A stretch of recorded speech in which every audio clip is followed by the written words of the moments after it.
नमस्कार,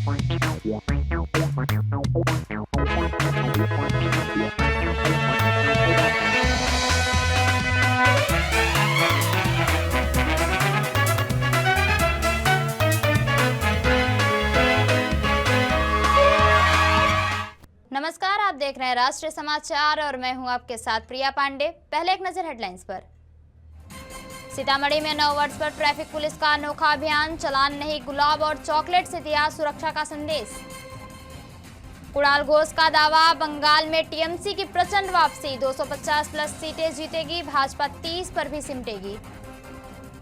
प्रयागराज में 3 जनवरी से माघ मेला शुरू, महाकुंभ 2025 के बाद पहला बड़ा धार्मिक आयोजन। इंदौर दूषित पानी कांड पर केसी त्यागी का हमला, 4 मौतें, 149 बीमार, सबसे स्वच्छ शहर पर उठे सवाल। मुरलीधर मोहेल का बयान, एनडीए में गठबंधन तय, आरपीआई से सहमति, शिवसेना पर सीटों पर बातचीत जारी। सीतामढ़ी में नववर्ष के अवसर पर यातायात पुलिस ने कानून के पालन को बढ़ावा देने के लिए एक अनोखा और सराहनीय अभियान चलाया। आमतौर पर चालान और सख्ती के लिए जाने जाने वाले ट्रैफिक पुलिस इस बार बिल्कुल अलग अंदाज में नजर आई। शहर के प्रमुख चौक चौराहों पर तैनात पुलिसकर्मियों ने यातायात नियमों का उल्लंघन करने वाले वाहन चालकों को रोककर न तो चालान काटा और न ही सख्ती दिखाई, बल्कि उन्हें गुलाब का फूल और चॉकलेट देकर हैप्पी न्यू ईयर की शुभकामनाएं दी। हेलमेट और सीट बेल्ट न पहनने वाले तथा ट्रैफिक सिग्नल की अनदेखी करने वाले को इस प्रतीकात्मक सम्मान के जरिए यह संदेश दिया गया है कि यातायात नियम डर या जुर्माने के लिए नहीं, बल्कि खुद की और दूसरों की सुरक्षा के लिए है। इस पहल से वाहन चालकों में खासा उत्साह देखने को मिला और लोगों ने पुलिस के इस सकारात्मक प्रयास की जमकर सराहना की है। गौरतलब है कि हाल ही के दिनों में सीतामढ़ी जिले में सड़क हादसों की संख्या चिंताजनक रही, जहां करीब 14 दुर्घटनाओं में से 25 लोगों की जान जा चुकी है। इन्हीं घटनाओं में सबक लेते हुए पुलिस ने नव वर्ष पर जागरूकता का यह नया तरीका अपनाया। पुलिस अधिकारियों का कहना है कि ऐसे अभियान आगे भी जारी रहेंगे ताकि लोग यातायात नियमों को बोझ नहीं बल्कि जिम्मेदारी समझकर अपनाएं और सड़क हादसों में कमी लाई जा सके।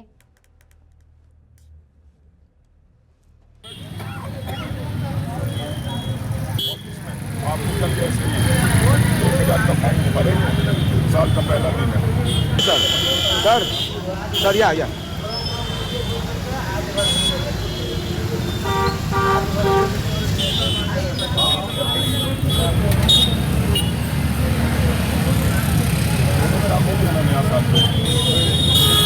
नया साल की हार्दिक बहुत शुभकामनाएं। देखिए पीछे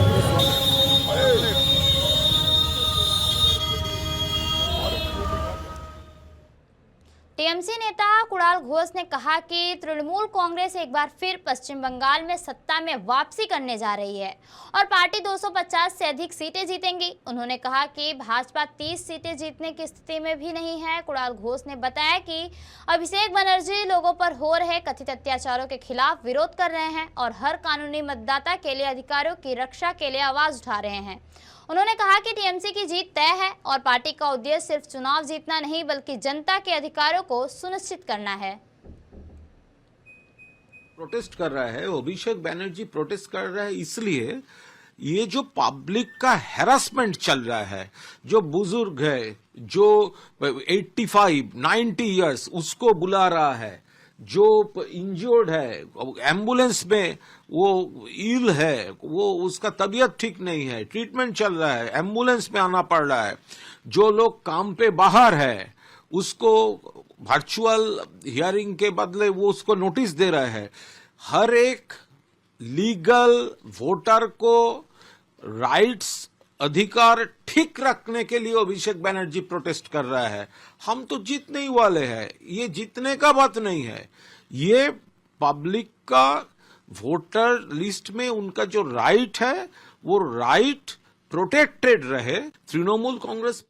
बुलेटिन में अगली खबर प्रयागराज से। प्रयागराज में संगम तट पर माघ मेला 3 जनवरी से शुरू होने वाला है। महाकुंभ 2025 के बाद यह पहला बड़ा मेला होगा जिसमें भारी संख्या में श्रद्धालुओं के आने की उम्मीद है। सरकार ने इसको लेकर बड़े पैमाने पर तैयारी की है।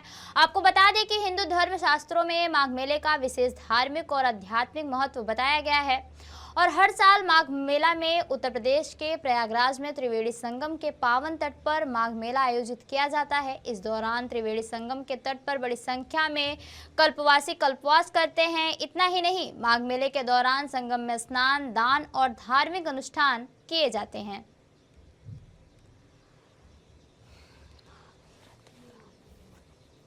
एक महीना हमारे चाचा जी कल्पवास करेंगे। हाँ, वही सब सामान का सेटिंग कर रहे हैं। हाँ, कब से है कल्पवास? कल्पवास जो है पूर्णिमा से। क्या क्या करेंगे उसमें? उसमें जो है दान दक्षिणा, यहाँ तो दान दक्षिणा ही होता है ना। भोर में स्नान करना 4 बजे, साधु संतों को आरती करना, गंगा आरती, जहाँ तक हो सके सेवा परमो धर्म। हम लोग सेवा यहाँ एक महीना हमारे चाचा जी कल्पवास करेंगे। हाँ, वही सब सामान का सेटिंग कर रहे हैं। हाँ, कब से है कल्पवास? कल्पवास जो है पूर्णिमा से। क्या क्या करेंगे उसमें? उसमें जो है दान दक्षिणा, यहाँ तो दान दक्षिणा ही होता है ना। भोर में स्नान करना 4 बजे, साधु संतों को आरती करना, गंगा आरती, जहाँ तक हो सके सेवा परमो धर्म। हम लोग सेवा। इंदौर के भागीरथपुरा में दूषित पानी की घटना पर राजनीतिक प्रतिक्रिया सामने आई है। जदयू नेता केसी त्यागी ने कहा कि 4 लोगों की मौत और 149 लोगों के बीमार पड़ना चिंता का विषय है, खासकर तब जब इंदौर को देश का सबसे स्वच्छ शहर माना जाता है। उन्होंने मंत्री कैलाश विजयवर्गीय के लिए कहा, इस मामले में हल्का रुख ठीक नहीं है। इंदौर को देश का सबसे स्वच्छ प्रदेश शहर माना जाता है। वहाँ दूषित पानी से हुई मृत्यु चिंताजनक है, अफसोसजनक है और उस पर मंत्री का बयान और भी विवादास्पद है, कैलाश वर्गीय साहब का।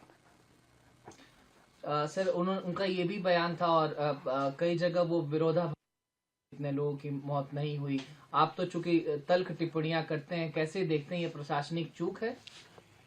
नहीं, प्रशासनिक चूक है, लेकिन कैलाश वर्गीय वहाँ के विधायक मंत्री हैं, उनको इस तरह का हल्का फुल्का बयान उपहास बनाने के लिए नहीं देना चाहिए। प्रवासियों पर लगा अस्पताल। खबरों में आगे बढ़ते हैं और अगली खबर बोधगया से। नए साल के मौके पर पूरे देश के साथ साथ पूरा बिहार भी जश्न में डूबा हुआ है और लोग धार्मिक स्थलों पर ईश्वर के दरबार में माथा टेक अपने परिवारों के लिए दुआ मांग रहे हैं। गौतम बुद्ध की नगरी बोधगया के कुछ ऐसी ही झलकियों को कैद किया राष्ट्रीय समाचार के कैमरों ने। मैं एसके राजीव, इस वक्त हम बोधगया की धरती पर मौजूद हैं और बोधगया के विषय में कहा जाता है कि ये ज्ञान और मोक्ष की भूमि है। और हम जिस जगह पे मौजूद हैं, आप देखिए कि ये भगवान बुद्ध की मूर्ति है और भगवान बुद्ध यहाँ पर ध्यानस्थ है। कहा यह जाता है कि 70 फीट ऊंची भगवान की प्रतिमा है, जहाँ पर भगवान जो है वो ध्यानस्थ मुद्रा में है, यानी कि भगवान जो है वो ध्यान लगाया हुआ है। और देखिए कि दूर दूर से सैलानी जो है वो यहाँ पर आ रहे हैं और क्योंकि नए साल का वक्त है, नए साल को लोग एंजॉय करने के लिए से भी बोधगया आते हैं। तो बोधगया जो है वो मूल रूप से बुद्ध की नगरी के तौर पर जो है वो जाना जाता है। और आपको एक चीज़ और बता दें कि 2013 में यहाँ पर बम विस्फोट हुआ था और इसी मूर्ति के ऊपर जो है वो बम रखा गया था। उसके बाद से यहाँ की सुरक्षा व्यवस्था जो है वो काफ़ी कड़ी कर दी गई है। तो ये गौतम बुद्ध की सबसे बड़ी प्रतिमा जो है वो है और उसका नज़ारा हम आपको दिखा रहे हैं और हम आपको आगे ले चलेंगे और फिर दिखाएंगे और गौतम बुद्ध की इस नगरी बोधगया में क्या क्या चीज़ें गौतम बुद्ध से जुड़ी हुई मौजूद है। नए साल के मौके पर पूरा देश जश्न और उत्साह में डूबा हुआ है। बिहार में भी नए वर्ष की शुरुआत श्रद्धा और आस्था के साथ की जा रही है। लोग मंदिरों और धार्मिक स्थलों पर पहुंचकर ईश्वर के दरबार में माथा टेक रहे हैं और अपने परिवार, समाज और देश के लिए सुख, शांति और समृद्धि की दुआएं मांग रहे हैं। गौतम बुद्ध की ज्ञान भूमि बोधगया में नए साल की सुबह कुछ अलग ही नजारा देखने को मिला। देश ही नहीं बल्कि विदेशों से आए श्रद्धालु और बौद्ध अनुयायी महाबोधि मंदिर पहुंचे और भगवान बुद्ध की शिक्षाओं को स्मरण करते हुए ध्यान और प्रार्थना में लीन नजर आए। मंदिर परिसर में गूंजते मंत्र, अगरबत्तियों की सुगंध और शांत वातावरण हर किसी को आध्यात्मिक अनुभूति करा रहा है। श्रद्धालु नए वर्ष में विश्व शांति, आपसी भाईचारे और मानवता के कल्याण की कामना करते दिखाई दिए। बोध गया की ये तस्वीरें इस बात का प्रतीक है कि नए साल पर लोग केवल उत्साह ही नहीं बल्कि शांति, सकारात्मक सोच और नई उम्मीदों के साथ आगे बढ़ने का संकल्प भी ले रहे हैं। बोध गया से जिस सफर की हमने शुरुआत की थी, हम उसे गया के विष्णुपद धाम मंदिर पर समाप्त कर रहे हैं। दरअसल में ये गया का विष्णुपद धाम मंदिर है और नए साल के मौके पर बड़ी संख्या में जो श्रद्धालु हैं वो इस मंदिर में आ रहे हैं, प्रभु विष्णु के चरणों में मत्था टेक रहे हैं और अपने नए साल की खुशियों के लिए प्रभु से दुआएं मांग रहे हैं। कुल मिलाकर आप यह कह सकते हैं कि नए साल का आगाज हो चुका है और हर एक व्यक्ति भक्ति में कोई डूबा है तो कोई कहीं जश्न में डूबा है। कुल मिलाकर के हर एक व्यक्ति की चाहत यह है कि 2026 उनके और उनके परिवार के साथ साथ देश और दुनिया के लिए भी बेहतर रहे। राष्ट्रीय समाचार के लिए गया से इसके राजीव। बारडोली में सहायक क्षेत्रीय परिवहन कार्यालय आरटीओ द्वारा नव वर्ष 2026 की शुरुआत में अवसर पर सड़क सुरक्षा माह का शुभारंभ किया गया। नागरिकों में सड़क सुरक्षा के प्रति जागरूकता बढ़ाने के उद्देश्य से आयोजित इस कार्यक्रम का आयोजन गुजरात सड़क सुरक्षा प्राधिकरण के मार्गदर्शन में किया गया। सड़क सुरक्षा जीवन रक्षक थीम के अंतर्गत राज्यभर में तकनीकी के माध्यम से परिवर्तन की पहल की गई है और इसी क्रम में बारडोली आरटीओ कार्यालय परिसर में सूरत ग्रामीण जिला यातायात पुलिस और आरटीओ के संयुक्त राष्ट्रीय सड़क सुरक्षा माह 2026 का आयोजन किया गया।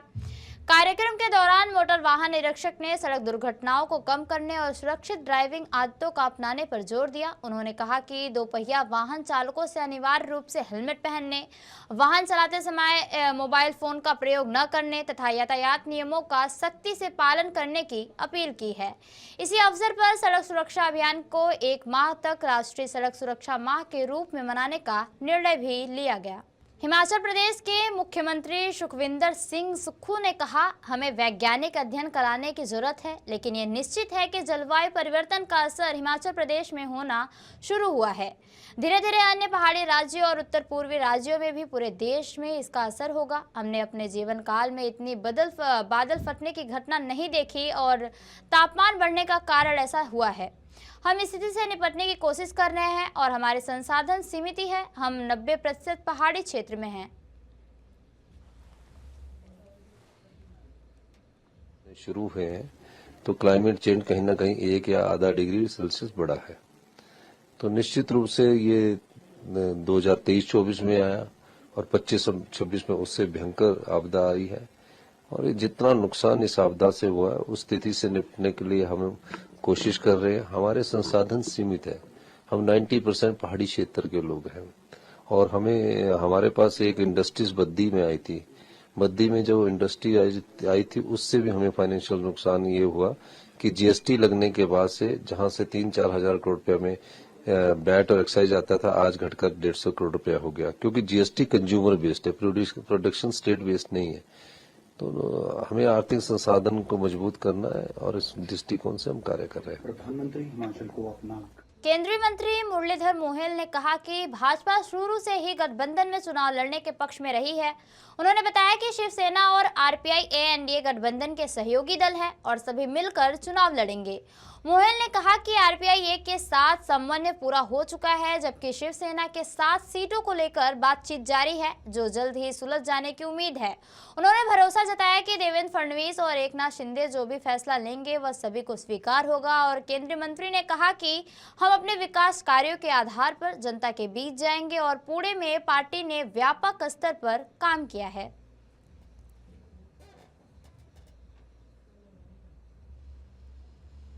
कहा है कि पिछले 5 साल एज अ रूलिंग पार्टी करके पुणे म्यूनिसिपल कॉर्पोरेशन में बीजेपी ने हमने काम किया है और पिछले 10 साल से माननीय मोदी जी की केंद्र सरकार हो, राज्य में माननीय देवेंद्र जी की राज्य सरकार के माध्यम से हो, ये ट्रिपल इंजन की सरकार ने बहुत काम पुणे में किया है। जैसे मेट्रो हो, जैसे रिवर फ्रंट प्रोजेक्ट हो, जैसे इलेक्ट्रिक बसेस हो, रेलवे के प्रोजेक्ट्स हो, यहाँ पे मेडिकल कॉलेज हो, पुणे के हमारे सॉलिड वेस्ट मैनेजमेंट के प्रोजेक्ट हो, ऐसा बहुत काम हमने पिछले 10-12 साल में 11 साल में किया है। तो मुझे लगता है कि यही मुद्दा लेके हम फिर से लोगों के सामने जाएंगे कि हर बार हमने पुणे के लोगों ने भारतीय जनता पार्टी पे विश्वास किया, समर्थन दिया और उसके बावजूद ही हम म्यूनिसिपल कॉर्पोरेशन में सत्ता में थे, राज्य सरकार में भी जब विधानसभा की चुनाव में भी पुणेकर हमारे साथ थे, लोकसभा के चुनाव में भी पुणेकर हमारे साथ। बुलेटिन में अगली खबर सूरत से। सूरत में कानून की रखवाली करने वाला ही कानून के शिकंजे में फंस गया है। कड़ोदरा थाने में तैनात एक हेड कांस्टेबल को एंटी करप्शन ब्यूरो यानी एसीबी ने रिश्वत लेते हुए रंगे हाथों गिरफ्तार किया है। एसीबी की टीम ने हेड कांस्टेबल शीतल प्रजापति को 30,000 रुपए की रिश्वत लेते हुए पकड़ा, जिससे पूरे थाने में हड़कंप मच गया। जानकारी है कि शिकायतकर्ता पहले शराब के कारोबार से जुड़ा हुआ था, लेकिन अब वो इस धंधे से पूरी तरह बाहर आ चुका है और इसके बावजूद हेड कांस्टेबल की ओर से उस पर रिश्वत देने का दबाव बनाया जा रहा था। शिकायतकर्ता रिश्वत की रकम देने के पक्ष में नहीं था और उसने पूरे मामले की जानकारी एसीबी को दी। इसके बाद एसीबी ने सुनियोजित तरीके से जाल बिछाया और जैसे ही रिश्वत की रकम दी गई, टीम ने मौके पर ही कार्रवाई करते हुए आरोपी हेड कांस्टेबल को धर दबोचा। इस कार्रवाई के बाद कड़ोदरा थाने में अफरा तफरी का माहौल है और पुलिस महकमे में इस मामले को लेकर चर्चा तेज हो गई है। एसीबी अब यह जांच कर रही है कि कहीं इस पूरे मामले में और लोग तो शामिल नहीं हैं। फिलहाल आरोपी हेड कांस्टेबल से पूछताछ जारी है और आगे की कानूनी कार्रवाई की जा रही है। नए साल 2026 से पहले सूरत पुलिस ने नशे के सौदागरों पर बड़ी कार्रवाई की है। सूरत एसओजी और सलाबतपुरा पुलिस ने अलग अलग ऑपरेशन में एमडी ड्रग्स के साथ 2 आरोपियों को गिरफ्तार किया है। एसओजी को गुप्त सूचना के आधार पर अमरोली के छपरा भाटा इलाके से 21 वर्षीय जील ठुम्मर को पकड़ा गया। आरोपी के पास से 236.780 ग्राम हाई प्योरिटी एमडी ड्रग्स बरामद किया गया, जिसकी कीमत करीब 7 लाख रुपए बताई जा रही है। आरोपी सोशल मीडिया पर निरमा और टाइट जैसे कोडवर्ड में ड्रग्स की डील करता था। वहीं 31 दिसंबर को लेकर सलाबतपुरा पुलिस ने भाटेना के रजानगर इलाके में रेड कर आमिर उर्फ अमू शेख को गिरफ्तार किया। उसके घर से 15.95 ग्राम एमडी ड्रग्स बरामद हुआ। जांच में सामने आया है कि आरोपी और उसके भाई खुद ही ड्रग्स का सेवन करते थे। दोनों मामलों में एनडीपीएस एक्ट के तहत केस दर्ज कर कुल करीब 10 लाख रुपए से ज्यादा का मुद्दा माल जब्त किया गया है। नए साल से पहले सूरत पुलिस का साफ संदेश, नशे के सौदागरों के लिए शहर में कोई जगह नहीं है। 31 की नाइट के बंदोबस्त में एसओजी की टीम तैनात थी। तब हमको इन्फॉर्मेशन मिली कि कई लोग हैं जो व्हाट्सएप, इंस्टाग्राम और स्नैपचैट पे ड्रग्स की डिलीवरी दे रहे हैं। तो हमारी टीम को एक इन्फॉर्मेशन मिली कि डिलीवरी आने वाली है, तो वहाँ पे पहुंचे तो देखा तो 236 ग्राम एमडी झील भूपत भाई ठुम्मर के पास से पकड़ा गया और दो उसके साथ थे खुशहाल राणपरिया और भरत लाठिया।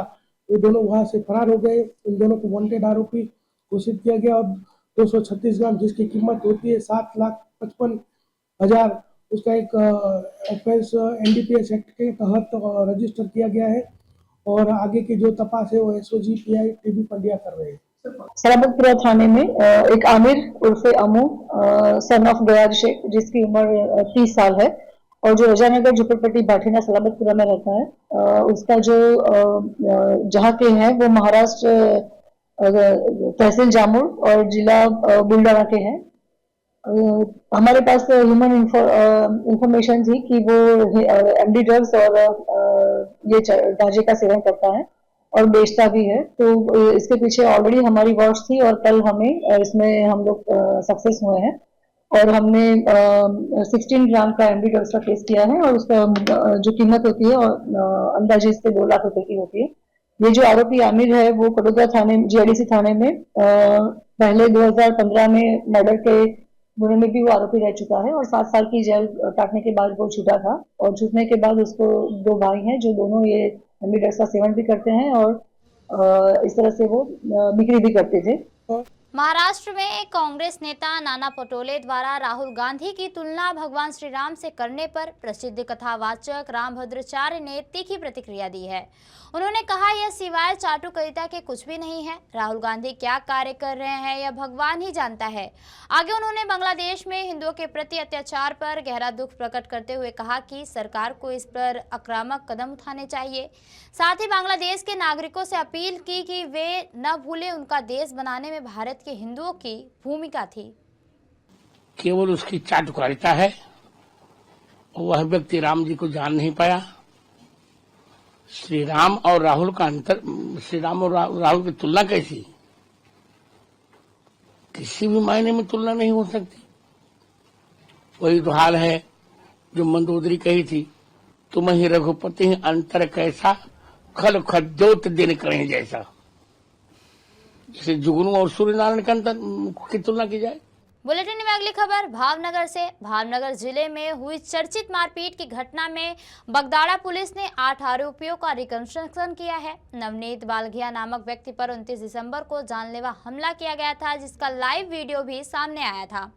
इस हमले की घटना को लेकर पीड़ित ने आरोप लगाया था कि लोक साहित्यकार माया भाई आहिर के बेटे जयराज आहिर ने यह हमला करवाया है और इस हमले में पुलिस ने 8 आरोपियों को भी गिरफ्तार किया। इनमें मुख्य साजिशकर्ता नाजू कामलिया, राजू भम्मर, आतू भम्मर और वीरेंद्र सिंह परमार, सतीश वनालिया, भावेश शेलाड़ा, पंकज मेर और वीरू सेरड़ा शामिल हैं।